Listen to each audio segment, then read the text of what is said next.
Jesus carries his cross. Jesus carried his cross from the place where he was beaten to the place of his crucifixion. John chapter 19, verse 17. And this is after Pilate had him beaten and scourged, really honestly to within an inch of his life. He probably would have died just from the beating had they just let the day play out. He was so badly beaten. But here it says in John chapter 19, verse 17, carrying his own cross, he went out to the place of the skull, which in Aramaic is called Golgotha. It was about 2,000 steps from where Jesus started down the Via Delarosa, as it's spoken in Spanish. There's an old Sandy Patty song she sang about the Via Delarosa, the way of suffering. The path from the prison Antonia, which is in Jerusalem, which is where his beatings would have taken place, to the place of his execution on Calvary. If you think like me, 2,000 steps, it's a little more than 6 football fields. Okay, that kind of helps me. That's a long way to walk when you've been beaten to within an inch of your life, and then you have to carry this cross that most scholars estimate, if it was the whole cross, it was about 300 pounds. This is why a lot of people think he probably carried the crossbar, the cross member, which would have weighed about 100 pounds. However you splice it, it's horrendous to think about. What was on his mind as he took that first step? As he started to step and he knew he was moving toward his own death, as they laid that rough, heavy instrument of torture across his shoulders, and he started to move toward Golgotha.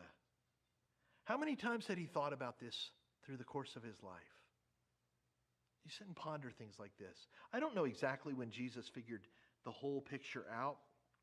The Bible doesn't really tell us that. It tells us that by the age of 12, he knew he had to be about his Father's business. Remember when Mary and Joseph took Jesus to Jerusalem and they couldn't find him, and they finally found him in the temple, and he said, "Why were you searching for me? Didn't you know I had to be in my Father's house about his business?" And we know that Jesus had taught his disciples before this day that this was what was going to happen. How many times had he thought about this moment, and now it was here? I have other questions that come to my mind. Was he aware that he was carrying my sin in that moment? Was he aware that he was carrying your sin in that moment? These are powerful things to think about. In this moment, Jesus demonstrates for us what total surrender and obedience look like to the Father, and what total and complete, pure, selfless love being demonstrated looks like. With each step, Jesus experienced the depth of human suffering. Jesus experienced ridicule, betrayal, rejection, cruelty, loneliness. In this moment, as he's walking through the streets of Jerusalem, this was during Passover, the streets were packed.